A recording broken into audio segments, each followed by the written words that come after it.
নমস্কার বন্ধুরা, শ্রুতির তরফ থেকে সুজাতা পূর্ণেন্দু পত্রীর লেখা সেই গল্পটি কবিতাটা আবৃত্তি করে শোনাচ্ছে। কেমন লাগলো জানাতে ভুলবেন না। আমার সেই গল্পটা এখনো শেষ হয়নি, শোনো। পাহাড়টা আগেই বলেছি ভালোবেসেছিল মেঘকে, আর মেঘ কিভাবে শুকনো খটখটে পাহাড়টাকে বানিয়ে তুলেছিল 26 বছরের ছোকরা, সে তো আগেই শুনেছ। সেদিন ছিল পাহাড়টার জন্মদিন। পাহাড় মেঘকে বললে, আজ তুমি লাল শাড়ি পরে আসবে।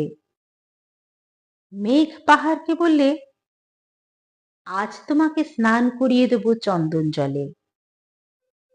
ভালোবাসলে নারীরা হয়ে যায় নরম নদী, পুরুষেরা জ্বলন্ত কাঠ। সেইভাবেই মেঘ ছিল পাহাড়ের আলিঙ্গনের আগুনে, পাহাড় ছিল মেঘের ঢেউ জলে।